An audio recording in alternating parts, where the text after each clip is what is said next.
நடையறு மனம் கேட்டேன் நித்தம் நவம் என சுடர்தரும் உயிர் கேட்டேன் அசைவரு மதி கேட்டேன் இதை அருள்வதில் உனக்கெதும் தடையுள்ளதோ வல்லமை தாராயோ இந்த மாநிலம் பயனுற வாழ்வதற்கு.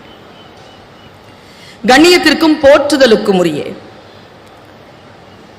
கடலூர் மாவட்ட நிர்வாகம், தென்னிந்திய புத்தக விற்பனையாளர்கள் மற்றும் பதிப்பாளர்கள் சங்கம் இணைந்து நடத்தக்கூடிய கடலூர் 30 நெய்தல் புத்தக திருவிழாவில் இன்றைய நாளில் உங்கள் மத்தியில் புத்தகம் என்ன செய்யும் என்கின்ற தலைப்பில் சில மணித்துளிகள் சிந்திக்கலாம் என்று வந்திருக்கிறேன். இவ்வளவு திரளான கூட்டத்தை பார்த்து நிரம்ப நாளாகிவிட்டது. எனக்கு தெரிந்து 8:30 மணிக்கு மேல் ஆயிரக்கணக்கில் கூடியிருக்கக்கூடிய புத்தக திருவிழா தமிழ்நாட்டில் கடலூர் மாவட்டத்தில் நிகழ்ந்து கொண்டிருக்கிறது என்கின்ற வரலாற்று பதிவோடு சில வார்த்தைகளை உங்களுக்காக சுமந்து வந்திருக்கிறேன். ரொம்ப சந்தோஷம். என்ன தெரியுமா, எனக்கு உண்மையாவே நான் சொல்றேன், எனக்கு ரொம்ப சந்தோஷம்.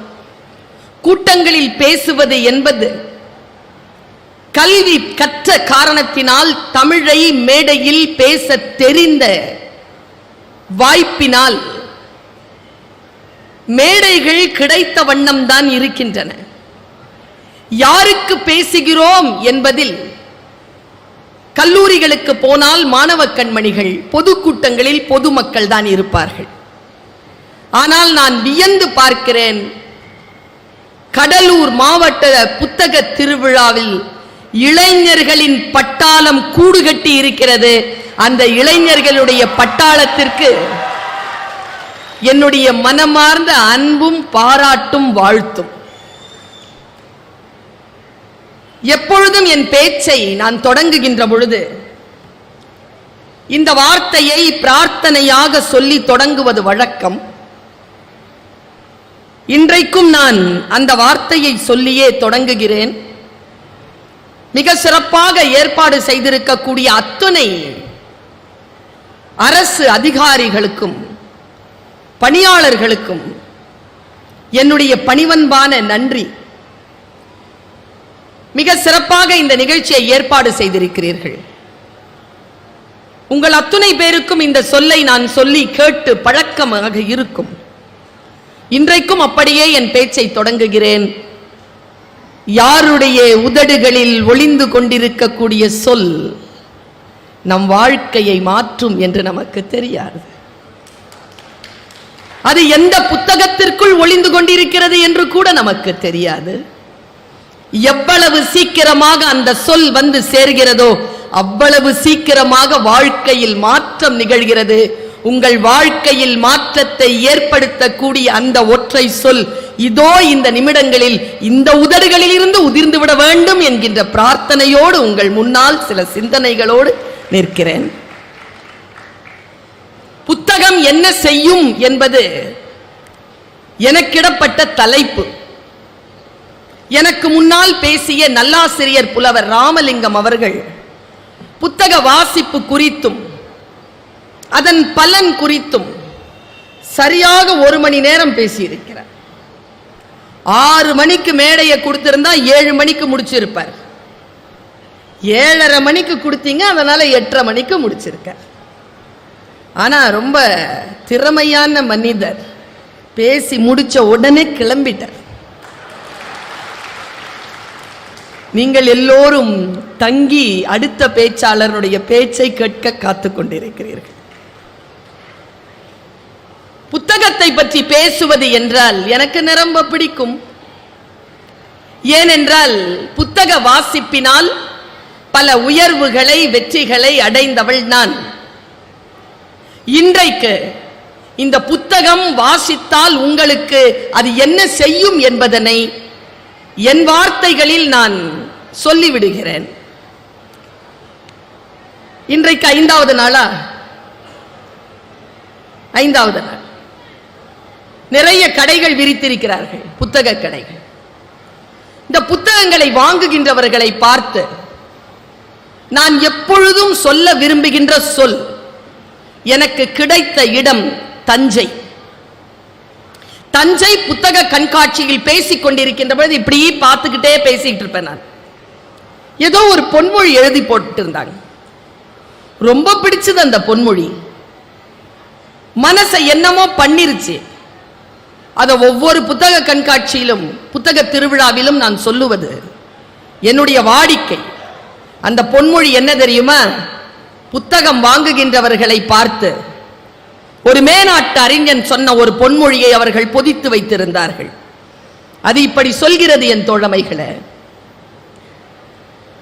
நீ எந்த புத்தகத்தையும் காசு கொடுத்து வாங்க முடியாது. காசு கொடுத்து தானே வாங்குகிறோம். நீ எந்த புத்தகத்தையும் காசு கொடுத்து வாங்க முடியாது. நீ காசு கொடுப்பது எல்லாம் புத்தகத்திற்கான அச்சு கூலியும் காகித கூலியும் தானே தவிர எந்த புத்தகத்தையும் உன்னால் காசு கொடுத்து வாங்கிவிட முடியாது என்று அந்த பேரறிஞன் சொல்லி இருந்தார். சிந்தனைகளை எப்படி வாங்குவீர்கள்? சிந்தனைகளை காசு கொடுத்து வாங்கிவிட முடியுமா? இன்றைக்கு நான் சில வெற்றிகளை அடைந்திருக்கிறேன் என்றால் இந்த புத்தி காரணம். இந்த புத்தியை நான் எப்படி தீட்டிக் கொண்டேன் என்றால் வாசிப்பின் மூலமாக தீட்டிக் கொண்டேன். வாசிப்பு என்ன செய்யும் என்றால் முன்னால் இருக்கின்ற மனிதனுடைய மனதில் என்ன ஓடுகிறது என்பதனை அவன் உச்சரிக்கின்ற மொழியாலும் அவன் உச்சரிக்காமல் இருக்கின்ற மௌனத்தாலும் புரிந்து கொள்ளக்கூடிய ஒரு தன்மையை உனக்கு தரும். அதனால் புத்தக வாசிப்பை நீ கையில் எடுக்க வேண்டும். இன்றைய குழந்தைகள் நிறைய பேர் புத்தகத்தை வாசிப்பது கிடையாது. நிறைய புத்தகங்களை வாங்குகிறோம். எத்தனை பேர் புத்தக வாசிப்பு பழக்கத்தை இங்கே கொண்டிருக்கிறீர்கள் என்று நான் கேட்டால் ஒரு 10 பேர் தான் கை உயர்த்துவார்கள்.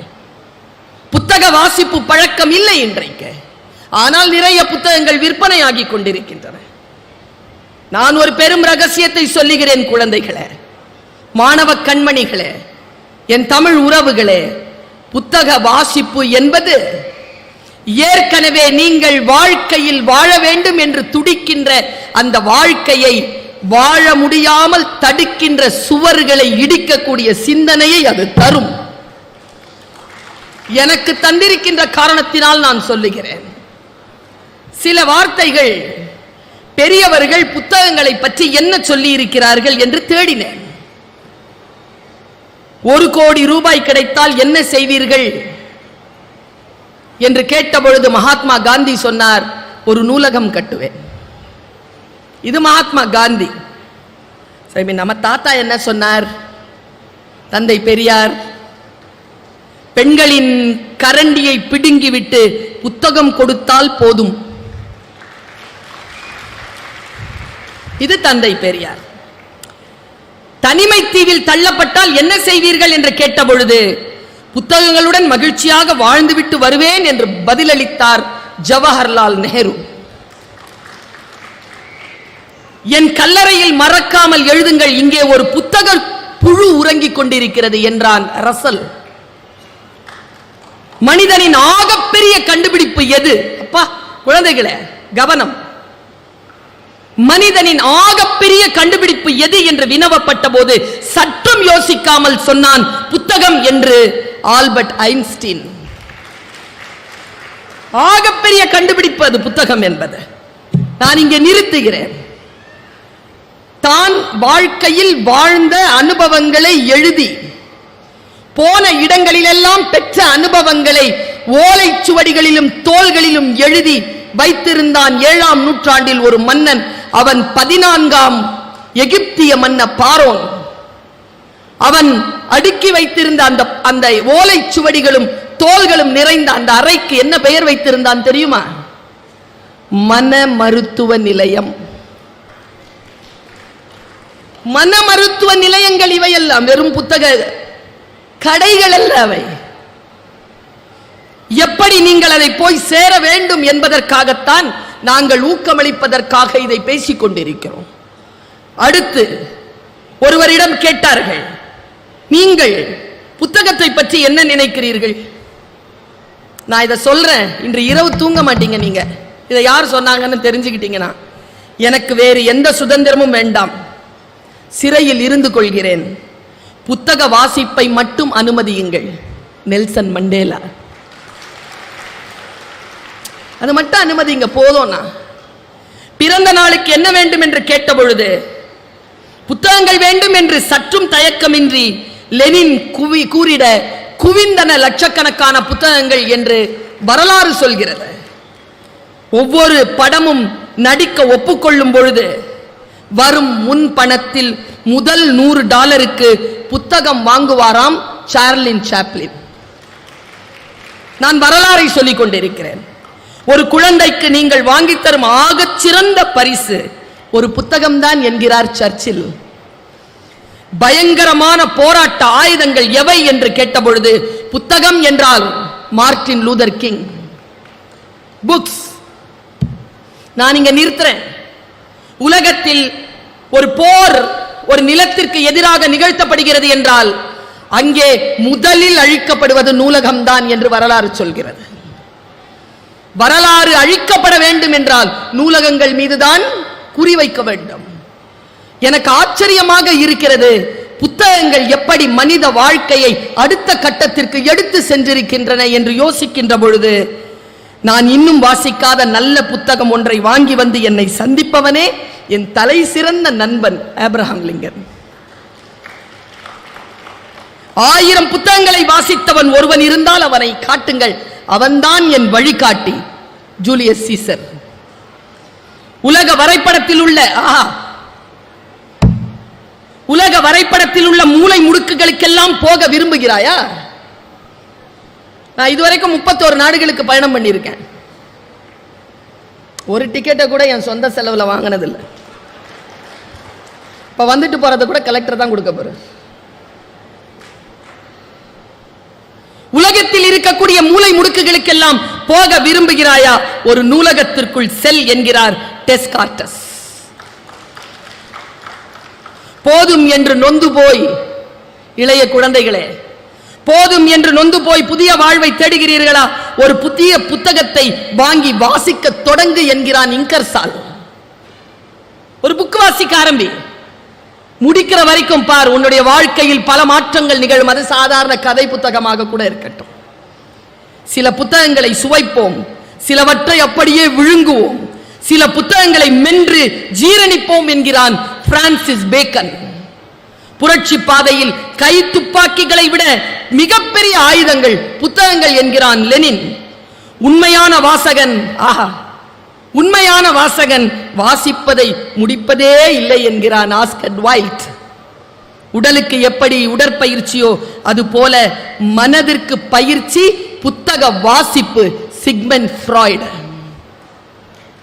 புத்தகங்களை வாசிங்க, அதுதான் மனதிற்கு மருத்துவம். பாருங்களேன், பழங்காலத்திய மகா புருஷர்களை நேரில் தரிசித்து அவர்களுடன் உரையாட வேண்டுமா? புத்தகங்களை கையில் எடுங்கள் என்கிறார் மாசேத்துங். இதெல்லாம் சாதாரணமான வார்த்தைகள் இல்லை. ஏதோ இவர்கள் எல்லாம் சும்மா போற போக்கில் அவர்கள் வாழ்க்கையில் எவ்வளவு விஷயங்களை பேசி இருக்கிறார்கள். ஆனால் புத்தகம் குறித்து இந்த வரலாற்று அறிஞர்கள், சான்றோர்கள், சாதனையாளர்கள் எதை சொன்னார்கள்? நான் வாசித்த ஒரு புத்தகத்தை சொல்றேன் உங்களுக்கு. என்கிட்ட எல்லாரும் கேட்பாங்க, உங்களுக்கு ரொம்ப பிடிச்ச புக்கு எது மேடம்? ஏன்னா அவங்க வாங்கிக்கலான்னு. அப்படிலாம் ஒண்ணும் கிடையாது. வாசிக்கின்ற பொழுதெல்லாம் ஒவ்வொரு புத்தகமும் நம்மை ஏதோ ஒரு வகையில் வழிபடுத்தி கொண்டுதான் இருக்கிறது. நான் வலம்புரி ஜான் அவர்கள் பேச்சை கேட்டிருக்கிறேன். அவர் சொல்வார், எந்த நூலை நீ புரட்டி புரட்டி படிக்கிறாயோ அது நல்ல நூல் அல்ல. எந்த நூல் படிக்கின்ற பொழுதெல்லாம் உன்னை புரட்டி புரட்டி போடுகிறதோ அதுதான் நல்ல நூல் என்று சொல்லுவார் வார்த்தை சித்தர் வலம்புரி ஜான். நான் இப்படி யோசிச்சு பார்த்திருக்கேன். ஒரு புத்தகத்தை நான் வாசிக்கிறேன், இதோ இளைஞர்களுக்காக இந்த சிந்தனையை தூவுகிறேன். விதைகள் தான். டான்ஸ நீங்க 8:30 மணிக்கு மேல வச்சிருக்கணும், கிரௌட் இருக்கும். பேச்ச 6 மணிக்கு தொடங்கிருங்க, நாளையில் இருந்தாவது. கேட்கின்றவர்கள் அவர்களை டயர்டாக்க கூடாது.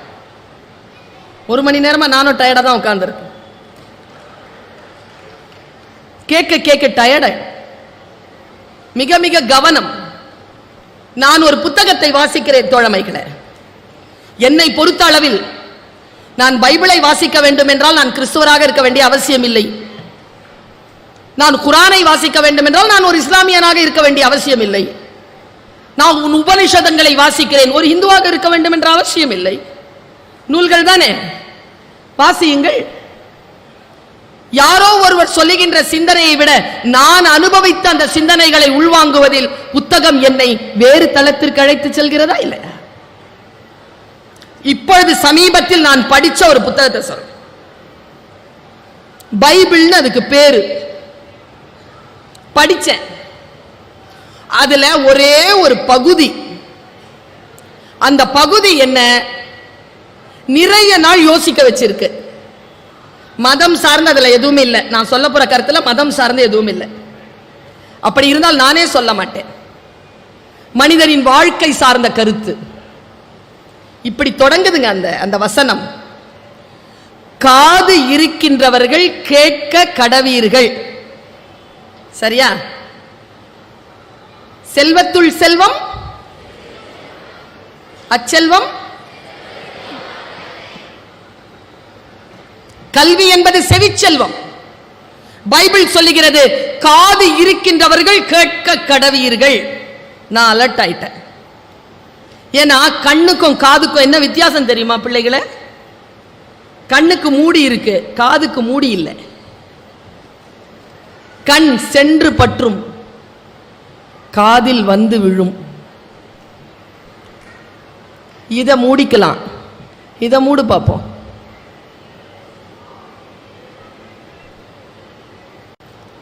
இங்க ஏதாவது விஷம் போனா முறிவு இருக்கு, இங்க விஷம் போனா முறிவு இல்லை. நல்ல சொற்களை கேட்டல். என் பேச்ச நீ கேட்கவே மாட்டியா? இப்படி சொல்றவங்க எத்தனை பேரை நம்ம கேட்டிருக்கிறோம். எனக்கு ஒரு 10 வருஷமா ஒரு பிரச்சனை. யார் பார்த்தாலும் பர்வீன் சுல்தானா மேடம், உங்க பேச்சுனா எனக்கு ரொம்ப பிடிக்கும். இதுல என்ன உனக்கு பிரச்சனைங்கிறியா? அடுத்த டைலாக் ஒன்று சொல்லுவாங்க, உங்க பேச்சை கேட்காம நான் தூங்குறதே இல்லை. தூங்கும் போது உங்க பேச்சு கேட்டுட்டு தான் தூங்குறது. ரொம்ப நாளா எனக்கு ஒரு யோசனை, தூங்கவா பேசுறேன்? என் பேச்சை கேட்டு எப்படி உனக்கு தூக்கம் வருது? விழிக்க வைக்கத்தானே பேசுகிறேன். என் தோழி ஒருத்தி துபாயில இருந்து எனக்கு ஒரு மெசேஜ் அனுப்பிச்சிருந்தா, பிரமாதமான மெசேஜ். பர்வீன் சுல்தானா, நீ நல்ல பேச்சாளி, உன் ஆன்மாவில் இருந்து பேசுகிறாய். யூனோ, இங்கிலீஷ்ல எழுதுறாங்க, யூனோ உனக்கு தெரியுமா உன் பேச்சு என்பது தூக்க மாத்திரை என்று. அது கீழே ஒன்று எழுதியிருந்தாங்க, அதுதான் மேட்டர். அவ சொல்றா, உன்னால் எதுவும் முடியாது என்று இந்த உலகம், இந்த வாழ்க்கை என்னை கசக்கி காலில் போட்டு மிதித்து மன உளைச்சலுக்கு உட்படுத்தி நான் என் படுக்கையில் விழுகின்ற பொழுது தூக்கமில்லாமல் தவிக்கிறேன். அப்பொழுது என் தொலைபேசியில் நீ வருகிறாய், வந்து சொல்கிறாய், வாழ்க்கை அழகானது, நாளை விடியல் உனக்காகத்தான், சூரியன் உனக்காகத்தான் வரப்போகிறது, எழு, உன் ஒளி வந்தது, பிரகாசி என்று நீ சொல்கிறாய். நான் அமைதியாகிறேன், விடியலுக்காக காத்திருக்கிறேன். உன் பேச்சு என்பது தூக்க மருந்து தானே. சொற்கள் அப்படித்தான். ஒரு 10 நாளைக்கு முன்னால தமிழ் வழி சார் பத்தி ஒரு 100ஆண்டு விழா வந்தது. அங்க பேசுறதுக்கு கூப்பிட்டாங்க. நான் 1 வருஷமா படிச்சிட்டு இருக்கிறேன் தமிழ் வழி ஐயாவை. படிக்கிறேங்க. அந்த ஆள் ஒரு ஸ்டேட்மெண்ட் கொடுத்திருக்காங்க. ஆடி போனங்க அந்த ஸ்டேட்மெண்ட் பார்த்து. இங்க பெண்கள் இருக்கிறீர்களா? கவனமாக கேட்டுக்கொள்ளுங்கள். இளைஞர்கள் இருக்கிறீர்களா? கவனமாக கேட்டுக்கொள்ளுங்கள். கொடுமை என்பது, நமக்கு நிகழ்த்தப்படுகின்ற கொடுமை என்பது ஒரு காட்டுக்குளவி போல் கொத்தி கொத்தி கொத்தி நம்மை விழிப்படைய செய்கிறது என்று எழுதுகிறார். கொடுமை என்ன செய்யணும்? உங்களை தோற்கடிக்க கூடாது. யாரேனும் உங்கள் முன்னால் கொடுமையை நிகழ்த்தினால், அது உங்களுக்கு நிகழ்த்தப்பட்டால், அது ஒரு குளவி போல் கொட்டி தட்டி உங்களை எழுப்ப வேண்டுமே தவிர நீங்கள் அதற்கு பலியாக கூடாது என்று தமிழொலி எனக்கு சொல்லித் தருகிறார். ஒன்றை நான் எப்படி பார்ப்பது, இந்த உலகத்தை நான் எப்படி புரிந்து கொள்வது சொல்லித் தருகிறார். பாருங்க, காது இருக்கின்றவர்கள் கேட்டுக்கொள்ளுங்கள் என்கிறதா பைபிள். அடுத்த வசனத்தை பார்த்தேன். சரி, காது இருக்குது, சொல்லு, கேட்கிற, என்ன சொல்ல போற? விதைக்க தெரிந்த, ஒரு வார்த்தை கூட விட்டுறக்கூடாது. நம்ம என்ன தெரியுமா செய்யறோம்? வார்த்தைகளை விட்டுறோம். நடுவில் எது பிடிச்சிருக்கோ அது மட்டும் தான், எது பிடிச்சிருக்கோ அது மட்டும் மனப்பாடம் ஆயிடும், மற்றதெல்லாம் விட்டுருவோம். வாசித்தால் எப்படி வாசிக்க வேண்டும்? கரைச்சி குடிச்சிடணும். பாருங்க, அது சொல்லுது, விதைக்க தெரிந்த ஒருவன் விதைகளை எடுத்துக்கொண்டு விதைக்க புறப்பட்டான். புரிஞ்சிருச்சா? அவனுக்கு விதைக்க தெரியும். இன்னைக்கு இருக்கிற இளைஞர்களுக்கு பிரச்சனை என்ன தெரியுமா சார்? இந்த 40 வயசு 35 வயசுலாம் கடந்தவங்க இருக்கீங்கல்ல, இன்றைய இளைஞர்களுக்கும் நமக்கும், என்னையும் சேர்த்துக்கிறேன், எனக்கும் 45 ஆயிடுச்சு. என்ன பிரச்சனை தெரியுமா? வேகமா பேசினா நமக்கு புரியாது, ஸ்லோவா பேசினா அதுங்களுக்கு புரியாது. மொழி பிரச்சனை. சீக்கிரம் சொல்ல, ஏன் இப்படி சொல்ற, சீக்கிரம் சொல்லு, இது அவங்க பிரச்சனை. நமக்கு மெதுவா தான் சொல்ல, ஓடி ஓடி போற, சீக்கிரமா புரியல. விதைக்க தெரிந்த ஒருவன் விதைகளை எடுத்துக்கொண்டு விதைக்க புறப்பட்டான். சில விதைகள் வழியில் விழுந்தன. அவசரம், நான் இங்க நிறுத்துறேன், படிக்கிறவனா? விதைகள் என்பது என் தமிழ் உறவுகளே, பைபிள் வெறும் விதைகளை சொல்லவில்லை, நம் வாழ்க்கையை சொல்லுகிறது, நம் வாழ்நாட்களை சொல்லுகிறது, நம் எண்ணங்களை சொல்லுகிறது என்று நான் புரிந்து கொள்கிறேன். விதைக்க தெரிந்த ஒருவன் விதைகளை எடுத்துக்கொண்டு விதைக்க புறப்பட்டான். வழியில் சில விதைகள் விழுந்தன, பறவைகள் பட்சித்தன. சில விதைகள் பாறையில் விழுந்தன. பாறையில் மண் ஆழம் இல்லாத காரணத்தினால் முளைத்தன, வெயில் பட்டு கருகின. வீட்டில் போய் யோசிச்சு பாருங்க இதெல்லாம் என்னன்னு. மண் ஆழம் இல்லாத பாறை நிலத்திலே உங்கள் எண்ணங்களையும் உங்கள் வாழ்க்கையையும் விதைத்து விடாதீர்கள். வெயில் பட்டால் கருகி போகும். வழியில் சிந்தி விடாதீர்கள், பட்சிகள் பட்சித்து போகும். அடுத்து சொல்லுது பாருங்க, சில விதைகள் முட்களில் விழுந்தன, முள் நெருக்கடித்து அது ஒன்றுமில்லாமல் ஆயின. சில விதைகள் நல்ல நிலங்களில் விழுந்தன, அவை 30ஆகவும் 60ஆகவும் 100ஆகவும் போகமளித்தன. காது இருக்கின்றவர்கள் கேட்க கடவீர்கள். அடே அப்பா, எந்த மதமா இருந்தாலும் போட்டுங்க, எனக்கான விஷயம் கிடைச்சதா, எனக்கான பருக்க கிடைக்குதா?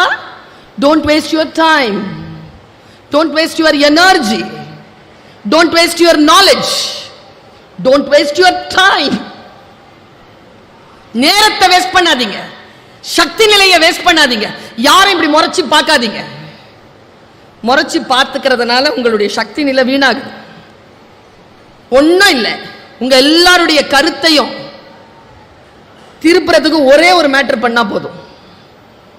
மேல ஒரு பொண்ணு வந்து அங்க ஒரு தண்ணி பாட்டில் இருக்குல்ல, அதை எடுத்துட்டு போச்சுன்னா போதும்.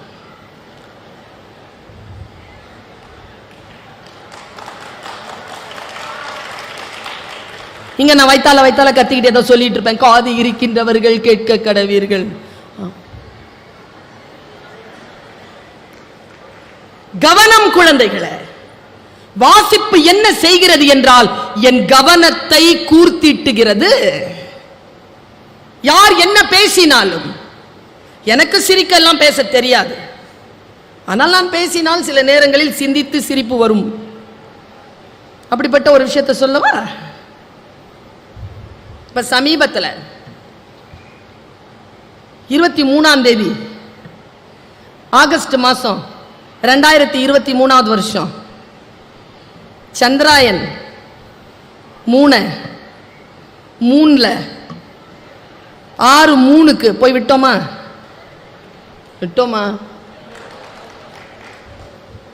நான் தமிழ் டீச்சர் எப்படி தானே பார்ப்பேன்.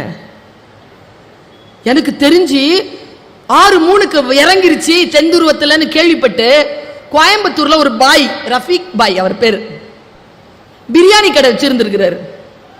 உள்ள போய் அது இறங்கிருச்சு அப்படின்னு தெரிஞ்ச உடனே 300 பேக்கெட் பிரியாணியை ஃப்ரீயா கொடுத்துட்டாரு.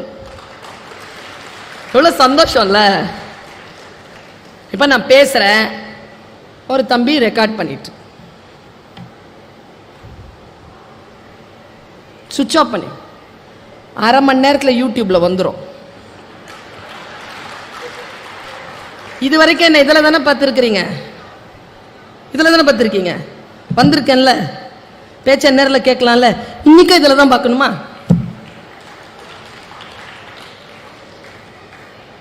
நமக்கு வாழவே தெரியாதுங்க. எதையெல்லாமோ சேவ் பண்ணி வச்சுக்கிறீங்க. இது ஓவர்லோட் ஆயிடுதா? சேவ் பண்ணி இருக்க வேண்டிய டாக்குமெண்ட்ஸ்லாம் போயிடுது. அதை வச்சுக்கிட்டு என்ன பண்றதுன்னு கூட தெரியல. என்ன பண்ணுவீங்க? தூங்கும் போது கேட்பீங்களா? இதான் சொந்த செலவுல சூன்யம் வச்சுக்கிறது. நான் வாழ்க்கையை வாசிக்கின்ற பொழுது சில விஷயங்கள் எனக்கு முன்னால் வந்து சேர்கிறது. இளைஞர்களுக்கு சொல்லுகிறேன், உங்கள் மனநிலையை கொஞ்சம் மாற்றி அமையுங்கள் என் குழந்தைகளே. உங்களிடத்தில் தேவையானது என்ன தெரியுமா? இளைஞர்களிடத்தில் இருக்கக்கூடிய மிகப்பெரிய பலம் முதியவர்களிடத்தில் கிடையாது. உங்கள் பலத்தை நீங்கள் தெரிந்து கொள்ள வேண்டும் என்பதற்காக சொல்லுகிறேன். முதுமை என்பது எழுத தெரிந்த பேனா, மையில்லை. இளமை என்பது மை நிரம்பிய பேனா, எழுத தெரியவில்லை.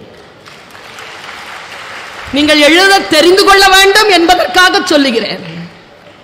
எப்படி ஒன்றை புரிந்து கொள்வது, ஒரு வாசிப்பை எப்படி நீங்கள் வைப்பது, அந்த வாசிப்பை நீங்கள் வைப்பதன் மூலமாக உங்கள் வாழ்க்கையில் என்ன மாற்றம் நிகழும்.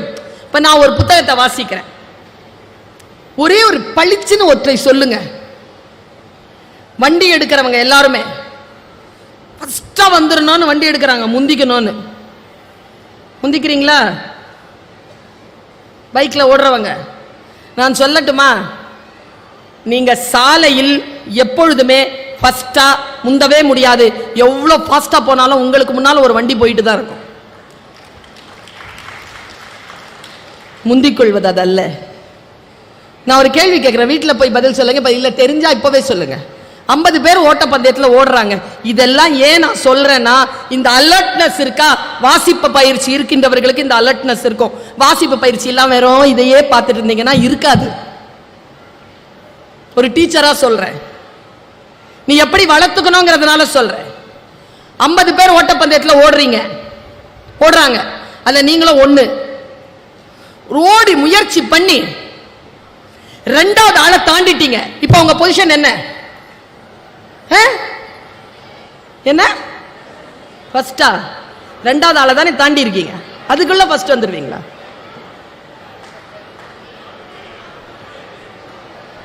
ரெண்டாவது தான். இப்ப சொல்லுங்க, 2வது சரிங்களா? நான் அப்புறமா தான் பாஸ் ஆகுறீங்க. இன்னொரு கொஸ்டின் கேட்கிறேன். அதே ஓட்ட பந்தயத்துல கடைசியா இருக்கிற ஆளை முந்திட்டீங்க. இப்ப உங்க நம்பர் என்ன? கடைசியா இருக்கிறத எப்படி முந்துவ?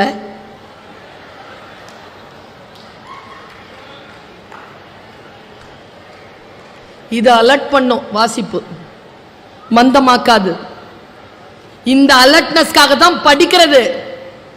1ஆம் கிளாஸ்ல இருந்து 2ஆம் கிளாஸ், 2ஆம் கிளாஸ்ல இருந்து 3ஆம் கிளாஸ், 3ஆம் கிளாஸ்ல இருந்து 4ஆம் கிளாஸ் போறீங்களே, என்ன அர்த்தம்னா புரியுதுன்னு அர்த்தம்.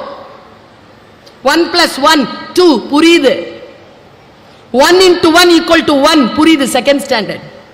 2 × 1 2 புரியுது, தேர்ட் ஸ்டாண்டர்ட். 2 வகுத்தல் 2 = 0 புரியுது, ஃபோர்த் ஸ்டாண்டர்ட். புரிய புரிய வளர்ந்துகிட்டே போவீங்க. இன்றைக்கு நாம் புரிந்து கொள்வதற்காக வாசிக்கணுங்கிறதுனால சொல்றேன். ஆனா நான் சொன்னேன், முந்திக் கொள்ளாதீர்கள்னு சொன்னேன். இப்போ நான் சொல்றேன், எங்கே முந்த வேண்டுமோ அங்கே முந்திக் கொள்ளுங்கள். இதுக்கு நான் ஒரு விஷயம் சொல்லவா? இப்போ நாம சொன்னோம்ல சந்திராயன்ல போய் இறக்கணும்னு. ஃபர்ஸ்ட் நாசா இறக்குச்சான் கலத்தை. நான் போன மாசம் ஃபுல்லா அமெரிக்கால தான் இருந்தேன். ஹூஸ்டன்ல நாசா இருக்கு, போயிருந்தேன். ஒரு குளோப் இருக்கு, புவியியல் சக்தி இல்லாம உள்ள மிதக்கலாம். போயிட்டுலாம் நல்லா பார்த்துட்டுலாம் சுத்தி பார்த்துட்டுலாம் வந்தேன். நான் முதல்ல களம் போய் இறங்கின உடனே ஒரு ஃபுட் ஸ்டெப் காட்டுவாங்க. கால் வச்ச ஒரு தடம், முதல் தடம் ஒருத்தன் வச்சான். அவன் பேர் என்ன? எல்லாருக்கும் தெரியுது. எப்படி? சிலபஸா படிச்சிங்களா? இல்ல மேடம். நான் சொல்லவா? எப்படி தெரியும் எல்லாருக்கும்? சந்திரனை தொட்டது யார்? இப்ப நான் ஒரு கேள்வி கேட்கிறேன், அது உண்மைன்னு தெரியும் பாருங்க. சந்திராயனுக்கு ஒரு குரூப் போச்சு இல்ல, அனுப்புனாங்களா? ஒரு குரூப் வேலை செஞ்சதுல, அந்த குரூப்ல ஒரு இயக்குனர். அந்த இயக்குனர் பேர் என்ன? ஃபுல்லா சொல்லு. வீரமுத்துவேல் இல்லையா? ஏன்னா அது விழுப்புரத்துக்காரர், நம்ம ஊரு இல்ல. நிறைய பேருக்கு தெரியாது. தெரியாதவங்களாம் கை தூக்குங்க. ஜவான் படம் பார்த்தியா? யார் இயக்குனர்? அந்த இயக்குனரை தெரியும், இந்த இயக்குனரை தெரியாது. இந்த இயக்குனரை தெரிஞ்சு வந்தாதான் நல்ல சோறு. அந்த இயக்குனரை தெரிஞ்சு வச்சுக்கிறதுல சோறுலாம் கிடைக்காது. அந்த இயக்குனரை நீ தெரிஞ்சு வச்சுக்கிட்டீங்கன்னா அந்த இயக்குனருக்கு நல்ல சோறு கிடைக்கும். நல்லா தெரிஞ்சுக்கோங்க. ஃபர்ஸ்ட் கால் எடுத்து வச்சவர் நீல் ஆம்ஸ்ட்ராங் சொல்றீங்கல்ல, அந்த களத்திலே முதலில் கால் எடுத்து வைத்தது நீல் ஆம்ஸ்ட்ராங் தான். ஆனால் அந்த களத்தினுடைய பைலட் அவர் கிடையாது. பைலட்டுடைய பேர் எட்வின் சி ஆல்ட்ரின். அவன் கிடையாது. Neil Armstrong co pilot. இந்த எட்வின் இருக்கார் இல்லையா, அவருக்கு 12 வருஷம் அனுபவம் இருக்கு. He is a moon walker. அவருக்கு நிலாவுல எப்படி நடக்கிறது 12 வருஷம் அனுபவம். 3 வருஷம் அந்த குளோப்ல பறந்து இன்டென்ஸ் ட்ரைனிங். அவர் ஏன் முதல்ல கால் வைக்கல? எட்வின் எழுதுற களம் போய் இறங்குச்சான். நான் இதை வாசிக்கிறேன், உங்களுக்கு ஒரு மோட்டிவேஷனுக்காக இதை சொல்றேன். என் குழந்தைகளே, தமிழ் உறவுகளே, எப்படி முந்திக்கணுங்கிறதுனால சொல்றேன். நான் முந்திக் கொள்கிறேன். என்னை போல் நீங்களும் முந்திக் கொள்ள வேண்டும் என்ற பேராசையுடன் தான் உங்களிடத்தில் வந்து நின்று பேசுகிறேன். ஒரு சாதாரண மாநகராட்சி பள்ளிக்கூடத்தில் படித்த ஏழை குடும்ப பிள்ளை நான். இன்றைக்கு நான் இந்த அளவிற்கு சில வெற்றிகளையும் சில செல்வாக்கையும் சில சம்பாதனைகளையும் செய்திருக்கிறேன் என்றால் எங்கே முந்திக் கொள்ள வேண்டுமோ அங்கே முந்திக் கொண்டவள் நான். எப்படி முந்திக் கொள்வதுன்னு சொல்றேன். களம் போய் இறங்குது, நான் இதை வாசிக்கிறேன். கதவு திறக்குது, பைலட் நிக்கிறார். யாரு? எட்வின் சி ஆல்ட்ரின் நிக்கிறார். நின்னுட்டு மேல இருந்து அனௌன்ஸ்மெண்ட் வருது, now the pilot shall pass. கீழே பார்க்கிறார். என்ன நிலம் தெரியல, 12 வருஷமா பார்த்த ஆர்டிபிஷியல் நிலம் முன்னால கிடக்குது. அதுல கேஸ் இருக்கா? புவியல்பு சக்தி எப்படி இருக்கு? இறங்குனா வருவோமா? யோசிக்கிறதுக்கு 3 செகண்ட் எடுத்தார். அடுத்த ஆர்டர் வந்துருச்சு, now the co-pilot shall pass. Neil Armstrong டக்குன்னு கால் வச்சிட்டான். இது ஏன் நிகழ்ந்தது என்றால், Neil Armstrong he is not a spaceman, he was a seaman. அவன் கடல் படையிலே பயிற்சி பெற்றவன், ஆழ்கடல் நீச்சல் தெரிந்தவன், துணிச்சலானவன். ஆழ்கடல் நீச்சல் என்பது ஆர்டிபிஷியலா நீங்க உள்ள பறக்கிறீங்களே பாதுகாப்பா, அப்படியானது அல்ல. என் குழந்தைகளே, வெறும் தியரிட்டிக்கலா இருக்காதீங்க, பிராக்டிக்கலா இருந்து ஜெயிச்சு வாங்க. பிராக்டிகலா இருந்து ஜெயிச்சு வாங்க. ஜெயிச்சு வரணும்னா சில பயிற்சிகள் வேண்டும். அந்த பயிற்சியில் மிக முக்கியமான பயிற்சி வாசிப்பு பயிற்சி, மொழி பயிற்சி. யார் என்ன பேசினாலும் அந்த பேச்சு நமக்கு புரிய வேண்டும். புரியலையே, சொற்கள் புரியுதா உங்களுக்கு? புரியுதா? இன்றைய இளைஞர்களுக்கு புரியுதா? பெண் குழந்தைகளுக்கு புரியுதா? ஹே, நீ ரொம்ப அழகா இருக்க அப்படிங்கிற, அது இல்லைன்னு தெரிய வேணாம் உனக்கு? சொல்றதுக்கு நீ யாரா அப்படின்னு கேட்கறதுக்கான துணிச்சல் இருக்க வேணாம்? ஏ பெண்ணே, நீ அழகா இருக்கிறாய் என்று சொல்லக்கூடிய தகுதியை வேறு எந்த ஆண்மகனுக்கும் தராதே. அது உன் சுயமரியாதைக்குரிய விஷயம் என்கிறார் சுவாமி விவேகானந்தன்.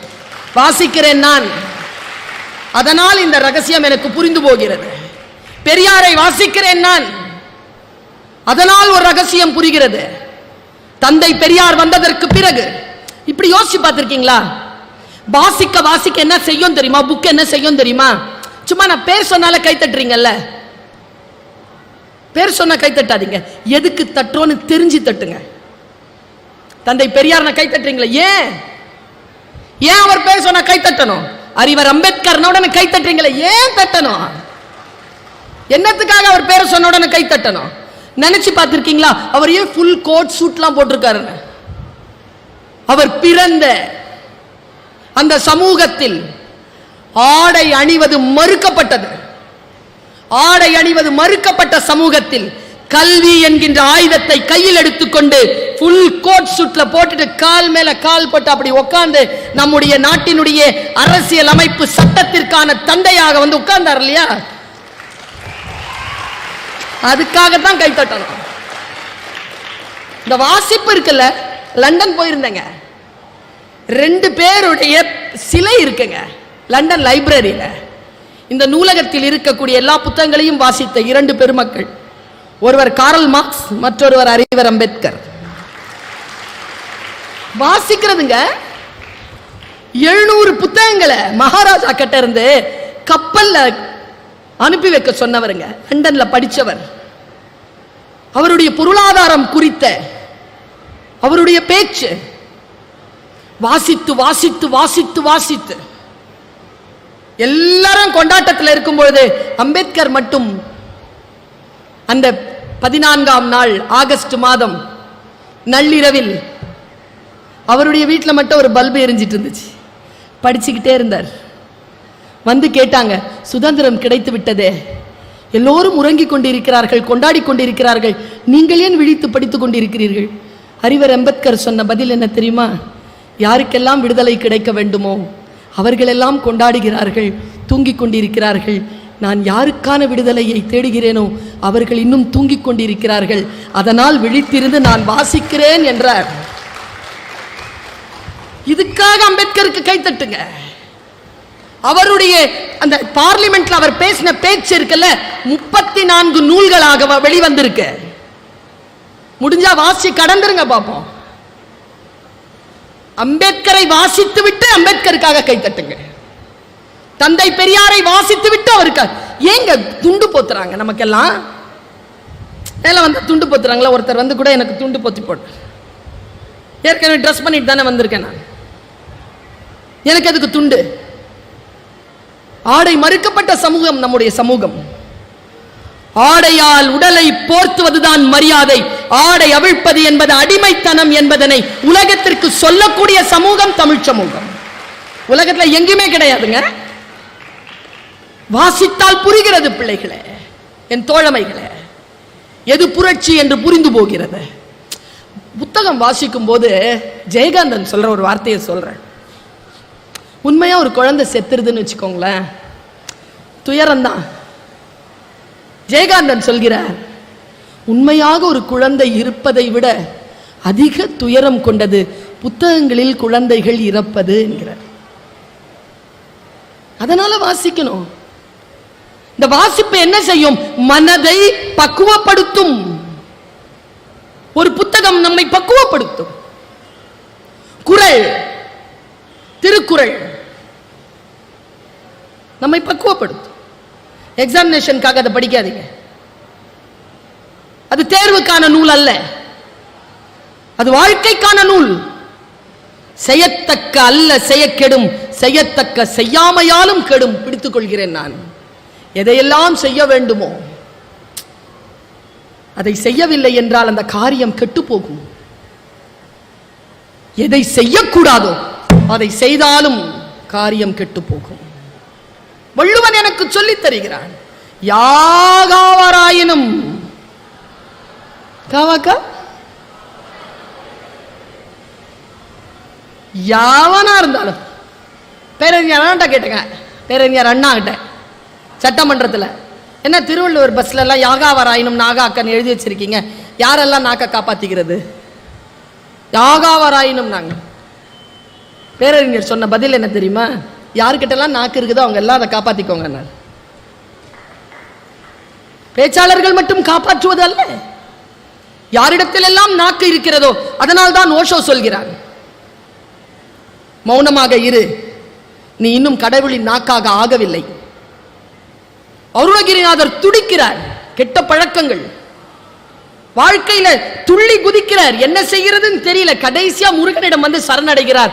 அவர் எழுதியதுதான் திருப்புகழ். அவருக்கு முருகன் தந்த ஆக பெரிய மருத்துவ வரி என்ன தெரியுமா? சொல்லார சும்மா இரு,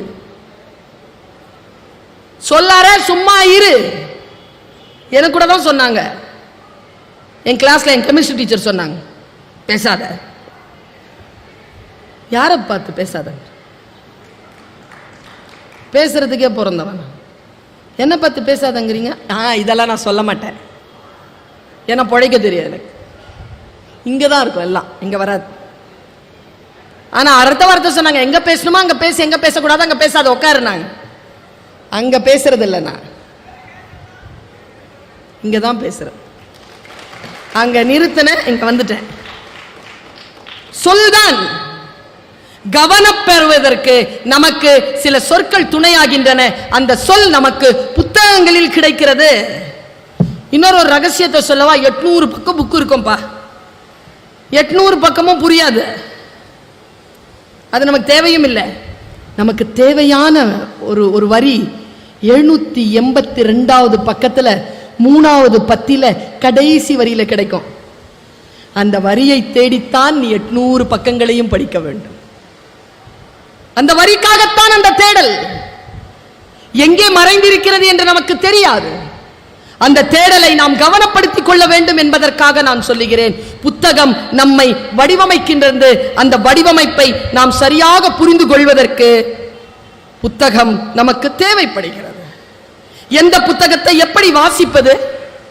சில புத்தகங்கள் இருக்கு இல்லையா, அந்த புத்தகங்கள் சொற்கள் நம்ம கிட்ட பேசும். பார்த்திருக்கீங்களா? புக்கு பேசும். இங்க எத்தனை பேர்கிட்ட புக்கு பேசி இருக்கு? ஸ்டூடெண்ட்ஸ், எப்பா கணக்கு புக்கு பேசாது, படிச்சிருவியோ? பேசுமே. English book பேசுமே, படிச்சிருவியோ? இல்லைன்னு மூடிட்டேன்னா அது ஜெயிக்குது. ஏய் படிக்க தான் வந்திருக்கிற, படிக்கிறேன், படிச்சுட்டேன்னா நீ ஜெயிக்கிற. புத்தகங்களை ஜெயிக்கணும் குழந்தைகளை. புத்தகங்களை ஜெயிக்க வேண்டும் என்றால் சில விஷயங்களை சொல்லி நான் இடம் சார்கிறேன்.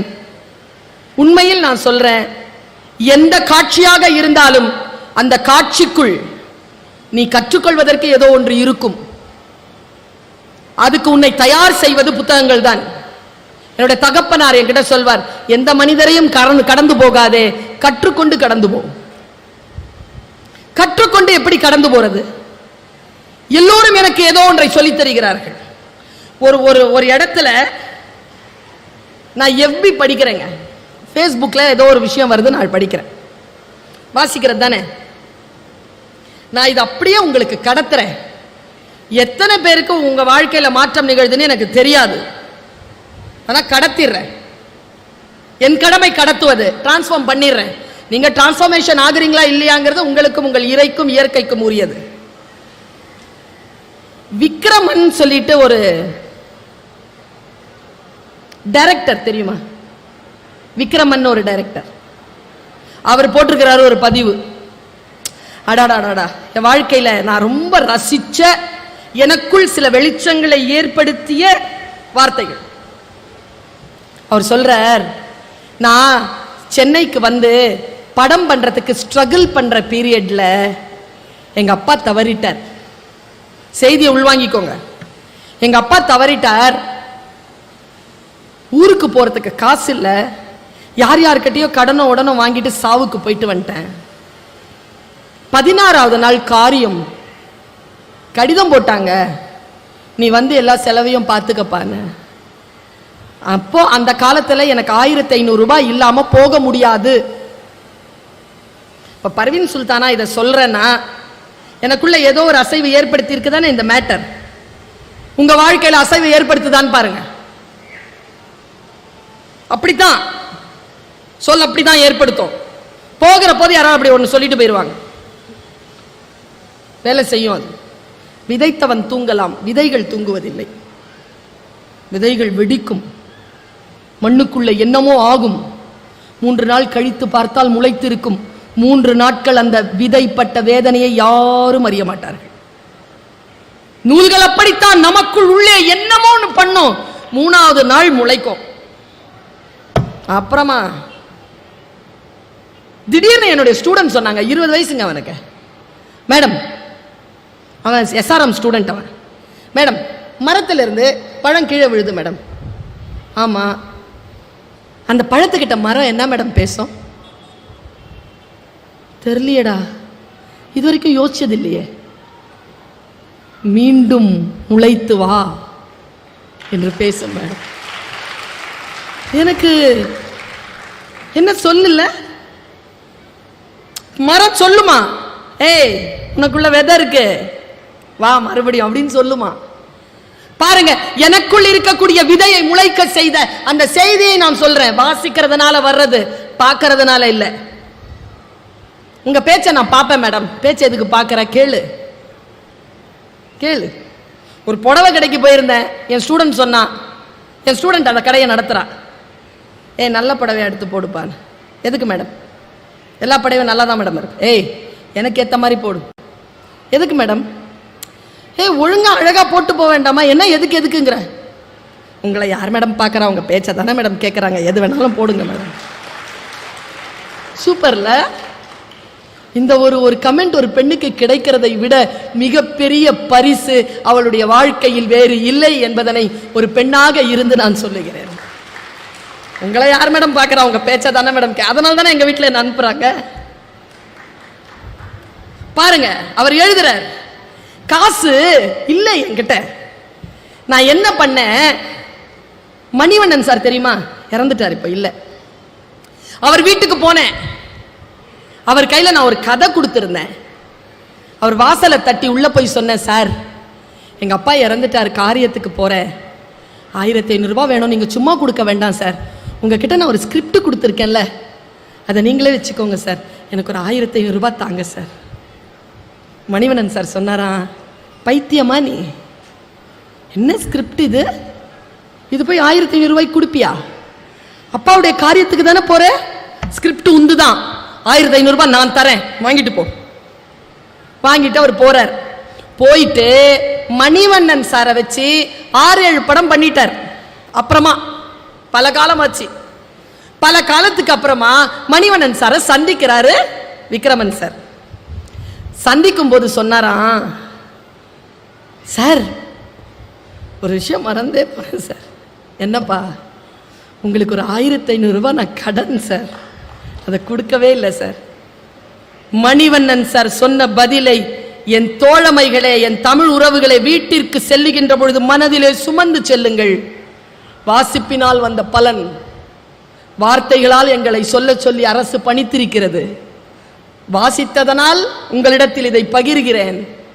மணிவண்ணன் சார் சொன்னார், ஒரு குழந்தை, ஒரு பையன் தன் அப்பா காரியத்துக்கு போகிறதுக்காக 1500 ரூபாய் தேடி அலைஞ்சிக்கிட்டு இருந்தான், இங்கிட்டும் அங்கட்டும். அதை இந்த பிரபஞ்சம் பார்த்துட்டு இருந்துச்சு. அது கையில 75 லட்சம் ரூபாய் கையில வச்சுக்கிட்டு பார்த்துட்டு இருந்துச்சு. அந்த இளைஞன் கிட்ட மணிவண்ணன் வந்து சிக்கினான். மணிவண்ணன் அந்த 1500 ரூபாவை கொடுத்துட்டான். இந்த பிரபஞ்சம் அந்த விக்ரமனின் மூலமாக 7 படங்களில் நடிக்க வைத்து 75 லட்சம் ரூபாவை எனக்கு தந்துவிட்டது. இந்த பிரபஞ்சம் கையில வச்சுக்கிட்டு சுத்துது பல விஷயங்களை. அதற்கு நாம் தயாராகிறோமா என்று கேட்கிறது அந்த செய்தி என்னை. நாம் சாதாரணமாக கடந்து போகிறோம். எதையும் நம்மால் சாதாரணமாக கடந்து விட முடியாது என்று எனக்கு அந்த மெசேஜ் சொல்லுது.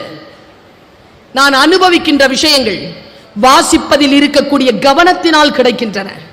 நான் ஒரு 10 விஷயத்தை உங்களுக்கு சொல்றேன். அலர்ட்டா தானே இருக்கிறீங்க? அலர்ட்டா தானே இருக்கிறீங்க? டைம் ஆயிட்டு இருக்கு.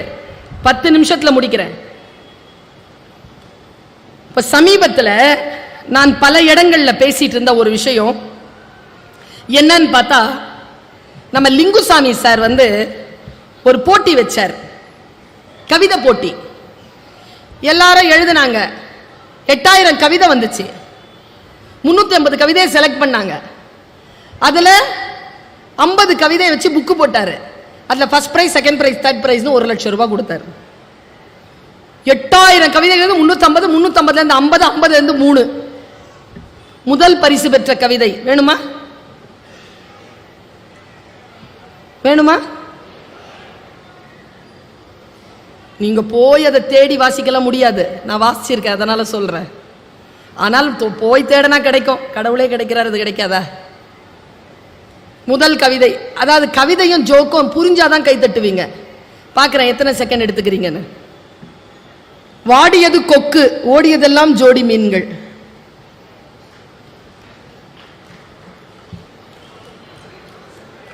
இப்ப விளக்கம் சொன்னா கை தட்டிடுவீங்க. சிங்களா போனா கொத்தி சாப்பிடலாம், ஜோடி ஜோடியா போதே எப்படி சாப்பிடுறதுன்னு உட்கார்ந்துட்டு இருக்குதான் கொக்கு. வாடியது கொக்கு, ஓடியதெல்லாம் ஜோடி மீன்கள். சரி, 2வது கவிதை பாருங்க. தூண்டில் மீன் அதன் கண்களில் விடை பெற்றுக் கொண்டது நதி. தூண்டில மீன் மாட்டிருச்சு மீன்காரனுக்கு.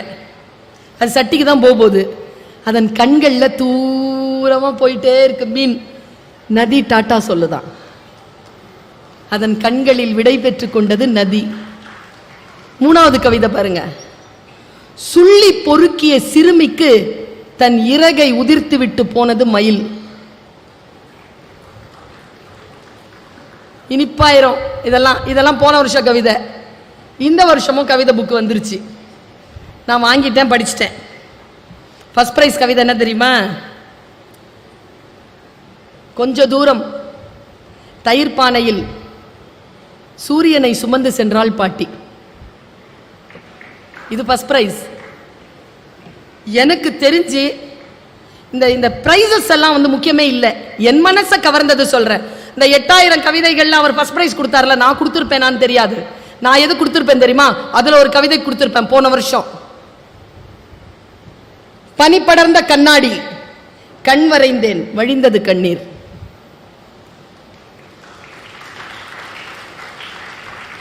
இன்னொரு ருசியா சொல்றேன். இன்னொன்னு, ஊதுகுழல் இசைக்கிறாள் அம்மா, நடனம் ஆடுகிறது நெருப்பு.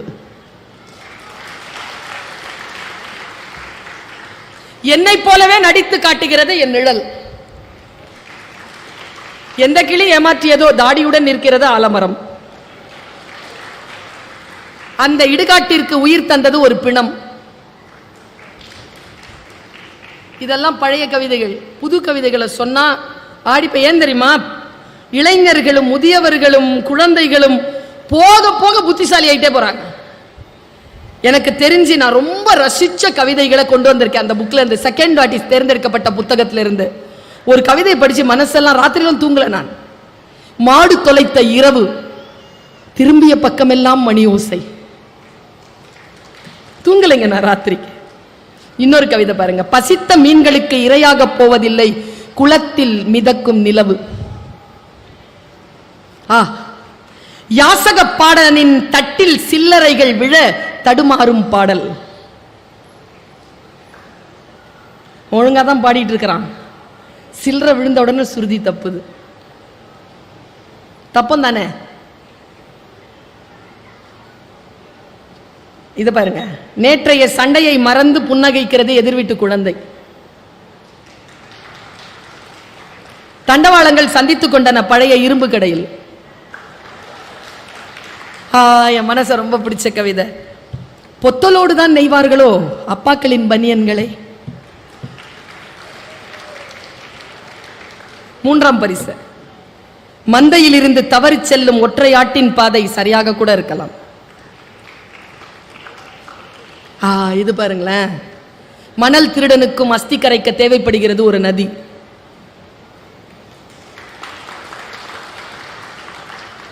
கடைசி மூச்சில் என்னையே பார்த்த ஆடு என்ன கேட்டு இருக்கும்?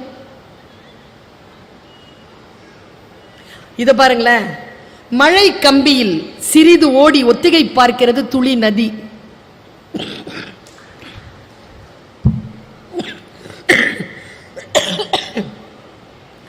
இந்த மழைக்கு பின் கம்பியில் சிறிது ஓடி ஒத்திகை பார்க்கிறது ஒரு துளி நதி. இதுதாங்க டாப் மோஸ்ட் கவிதை. நான் படிச்சதுலயே எனக்கு பிடிச்சது. தண்ணீர் இல்லா குளத்தில் நீந்துகிறது பறவையின் நிழல். தண்ணீர் இல்லா குளத்தில் நீந்துகிறது பறவையின் நிழல். நூலறிந்த பட்டம் பதற்றத்துடன் கை நீட்டுகிறது மரம். சூப்பர்ல. நூலறிந்த பட்டமா பதற்றத்துடன் கை நீட்டுகிறது மரம். அடுத்து யாருக்கு பிறந்த நாள்? ஏக்கத்துடன் எதிர்பார்க்கும் காப்பக குழந்தைகள்.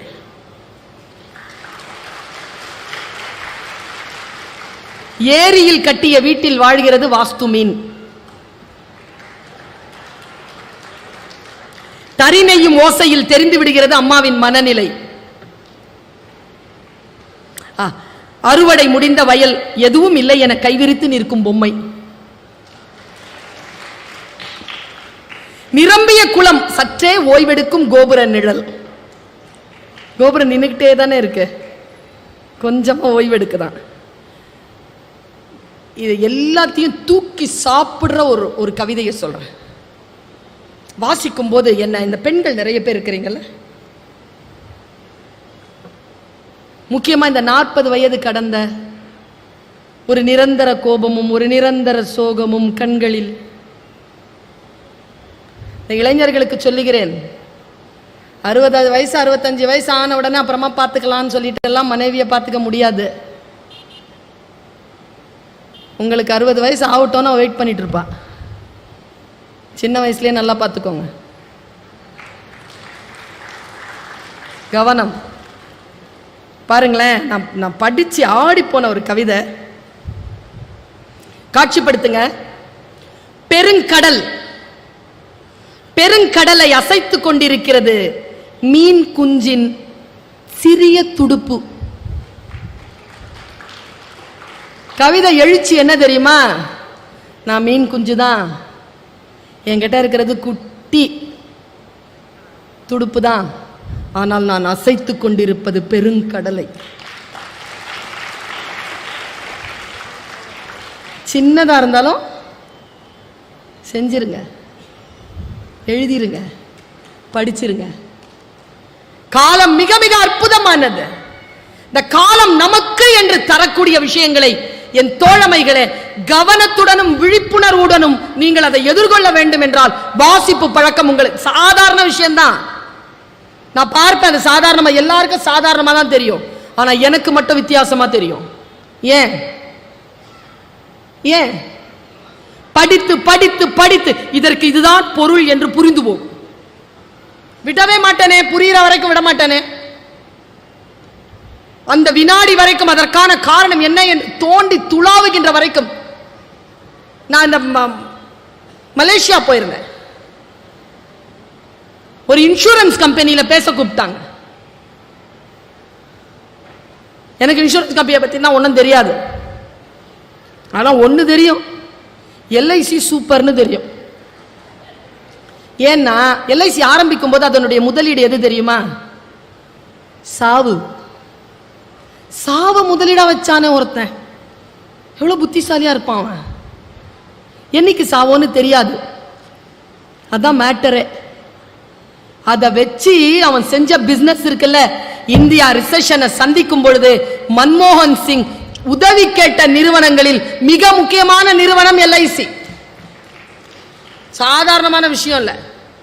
என்னை கூப்பிட்டு இருந்தாங்க, நான் ஏசியாவுக்கே இன்சூரன்ஸ் கம்பெனிக்கு பேச கூப்பிடுறாங்க. கேண்டிங்னு ஒரு இடம், மேலே போகிறேன். எனக்கு எப்பவுமே இப்போ நான் பேச போகிறேன் இந்த மக்கள்ன்றது எனக்கு தெரியும், நீங்கள் யாருன்னு எனக்கு தெரியும், என் ரத்த உறவு. ஆனால் அங்கே இருக்கிறது தெரியாது. போய் நேராக ரூமுக்கு போகாமல் ஹாலுக்கு வந்து உட்காந்துட்டேன். ஹாலில் என்னதான் நடக்குதுன்னு பார்ப்போன்னு.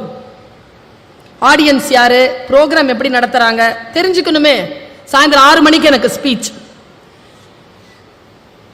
மார்க்கெட்டிங் நடத்துறாருங்க ஒருத்தர். வாசிக்கின்ற பழக்கம் இருப்பதினால் மற்றவர்கள் பார்வையை விட உங்களுடைய பார்வை கொஞ்சம் வித்தியாசம். நான் உன்னை கேட்கிறேன், கடலூர்ல எத்தனை மக்கள் வாழறாங்க? குறிப்பிட்ட உங்களுக்கு தானே பேச்சை கேட்க வேண்டும் என்று தோன்றி இருக்கிறது, வந்திருக்கிறீங்க. நீங்க வித்தியாசமானவர்கள் தான். எங்க அப்பாலாம் பைத்திய மாதிரி ஓடுவாருங்க பேச்சு கேட்கறதுக்காக. என்னை கையில பிடிச்சிக்கிட்டு பல பேச்சை கேட்கறதுக்காக என்னை கையில பிடிச்சிக்கிட்டு இப்படி போயிருக்கிறார் எங்க அப்பா. நான் போய் உட்காந்து கேட்கிறேன். அவன் நடத்தினது என்ன தெரியுமா? மார்க்கெட்டிங், சந்தைப்படுத்துதல். சரி, அவர் ஒரு சீனக்காரர் நினைக்கிறேன். அவர் பேர் கேட்டீங்கன்னா நீங்க எனக்கு சிரிப்பு வந்துச்சு, உங்களுக்கு வரதான்னு பாருங்க. அவர் பேர் யார் பேரையும் பார்த்து சிரிக்க கூடாது, யார் மொழியும் நகைப்புக்குரியது இல்லைன்றது எனக்கு தெரியும். ஆனாலும் எனக்கு சிரிப்பு வந்துருச்சு. மிஸ்டர் எப்படி எழுதுவான்? எம்ஜி பேரே தான். அப்படி நிறுத்திக்கணும். ஸ்மார்ட்டா இருந்தான், குள்ளந்தான். வந்தார், இங்கிலீஷ் சூப்பரா பேசினார். கேட்டுக்கிட்டே இருந்தேன். மார்க்கெட்டிங்க திடீர்னு ஒரு வேலை செஞ்சாரு பாருங்க.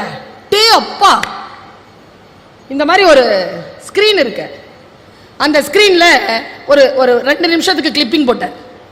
என்ன கிளிப்பிங் தெரியுமா? ஒரு காட்டுவாசி போனை எடுத்துட்டு வந்து இப்படி பொறுத்துறாரு. கரெக்டா கேமரா வச்சுட்டு என்னமோ செய்யறார். அத மார்க்கெட்டிங்க்கு சொல்றார் மிஸ்டர் அவர் என்ன செய்யறாருன்னா, ரப்பர் செருப்போட போய் கலகலன்னு ஏதோ ஒன்று கலைக்கிறார் அந்த பொட்டல் காடுல. இவ்வளவுதான் இடம், இப்படி தெரியுது, கேமரா இப்படி தெரியுது. அப்படி கலைச்ச உடனே சுருன்னு உள்ள இருந்து கோபமா ஒரு பாம்பு வந்துருச்சுங்க. ஸ்கிரீன்ல தான் பார்த்துட்டே இருக்கும்போது இப்படி வந்துட்டு இப்படி நிக்குது. இந்த ஆளுல கரெக்டா ஒரு 8 அடிக்கு இந்த பக்கம் இருக்கிறான். ஃபுல் ஃபோக்கஸ் அப்படிதான் வச்சிருக்கான். இவன் கிட்ட போறாங்க, கலைச்சி விட்டு ஓடி வந்துட்டான். செருப்பை கழட்டிட்டு நிக்கிறான். நேர மார்க்கெட்டிங் சப்ஜெக்ட், மார்க்கெட்டிங். நேரா வர வந்துட்டு கிட்ட வர வர பாம்பு என்ன பண்ணணும்? சீரணும், இல்லைன்னா கம்முன்னு போயிடணும். கொத்தணும், இல்லைன்னா கம்முன்னு போயிடணும். அவர் கிட்ட வர வர அந்த பாம்பு என்ன தெரியுமா பண்ணுச்சு? இளைய பிள்ளைகள் கவனம். பெரியவங்களுக்குலாம் அது எந்த அளவில் யூஸ் ஆகும்னு எனக்கு தெரியாது. யூஸ் ஆகும், உங்களுக்கு ரொம்ப யூஸ் ஆகும். பாம்பு என்ன தெரியுமா பண்ணுது? நடுங்குதுங்க. ஃபோக்கஸ் பண்றாங்க. அவன் வீடியோ எடுத்துட்டு வீடியோவை ஃபோக்கஸ் பண்ணி போட்டிருக்கான். நடுங்குது, இப்படி நடுங்குது. கிட்ட வந்தாங்க, ஒரு அடிக்கு முன்னால வஜ்ராசனத்துல டொம்முன்னு உட்கார்ந்தான். அந்த பாம்பு என்ன தெரியுமா பண்ணுச்சு? தலையை கீழே போட்டுருச்சு. கீழே போட்டு நடுங்குது. நான் டீச்சருங்க, நான் அம்மா. மனசு அரட்டுதுங்க. ஏ பாம்பே, போயிரு, இல்ல கொத்து. ஏன் பயப்படுற? நான் என்ன பண்றாங்க? நீ ஏன் நான் என்ன சொல்லி அதுக்கு நான் அது பயப்படுது. உட்கார்ந்த உடனே அது என்ன தெரியுமா பண்ணுச்சு? இப்படி பண்ணுச்சு. இல்ல இவ்வளவு தூரங்க. அவன் என்ன தெரியுமா பண்ணா? ஒரு அடி தாண்டி ஏறி அதனுடைய எங்க இருக்குல்ல, நல்ல பாம்புங்க, காட்டு பாம்பு, ட்ரெயின் எல்லாம் கிடையாது. இங்க கொடுத்தாங்க முத்தம். 2000 பேரை எழுந்துச்சு நின்று கை தட்டுறாங்க. பாம்பு தோத்துருச்சு. அந்த சனியனுக்கு தான் முத்தமிடப்பட்டோன்னே தெரியல. அவர் எழுந்திரிச்சு போயிட்டார். இந்த பாம்பு முன்னு போயிருச்சு. கிளிப்பிங் ஆஃப் பண்ணிட்டு மிஸ்டர் சொன்னதுதான் முக்கியம். இந்த பாம்பு தான் கிளையண்ட்.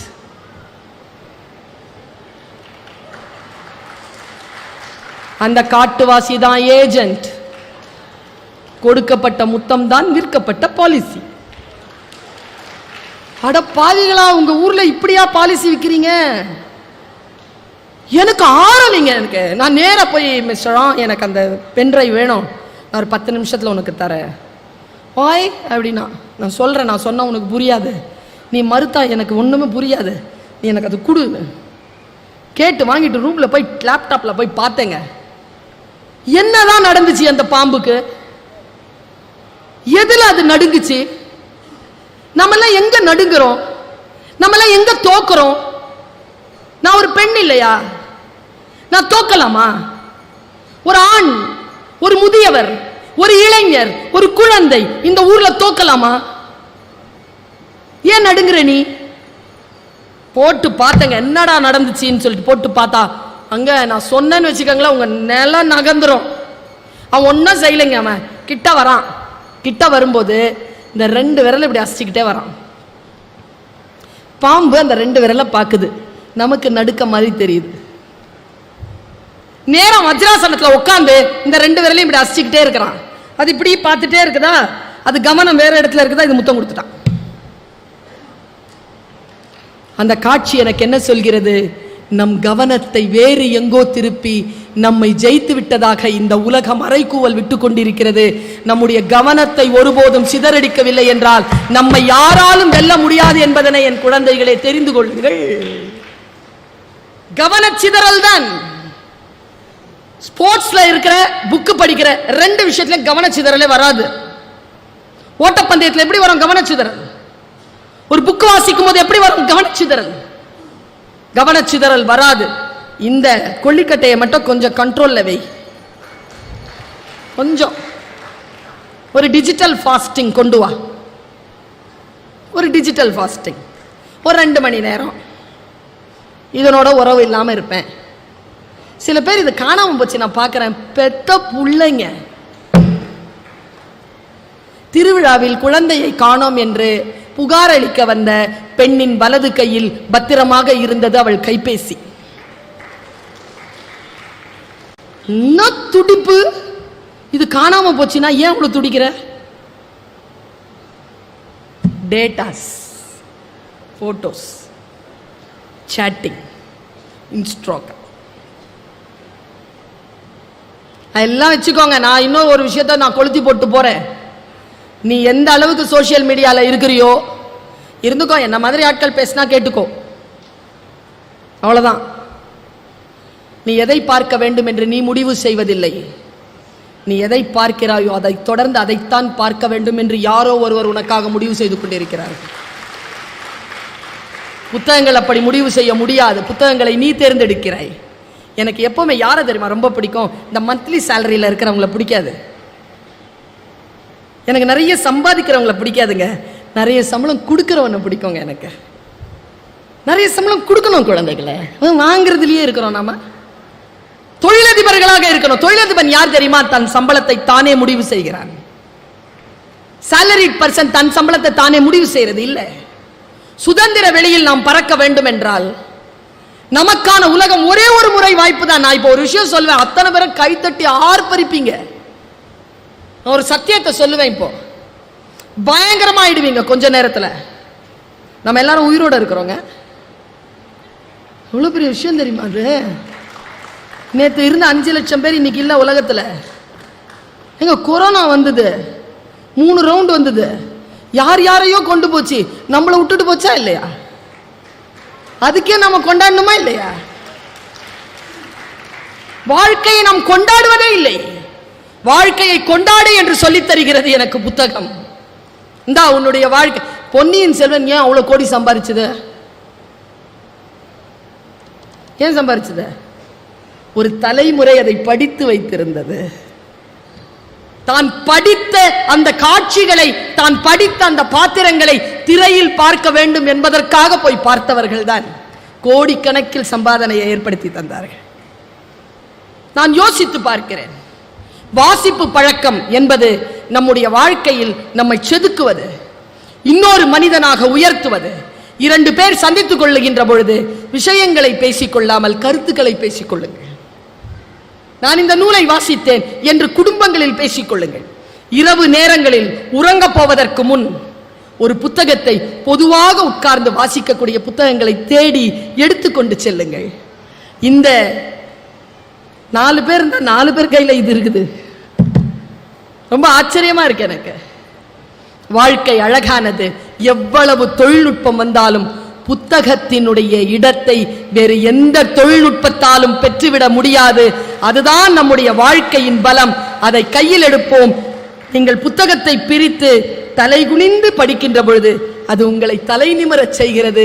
அந்த தலை நிமிர்வுதான் புத்தகம் நமக்கு தருகின்ற பரிசு என்று சொல்லி வாய்ப்பளித்தமைக்கு நன்றி பாராட்டி இடம் சார்கிறேன். நன்றி, வணக்கம். Hi viewers, thank you for watching. Please like and subscribe my channel, please.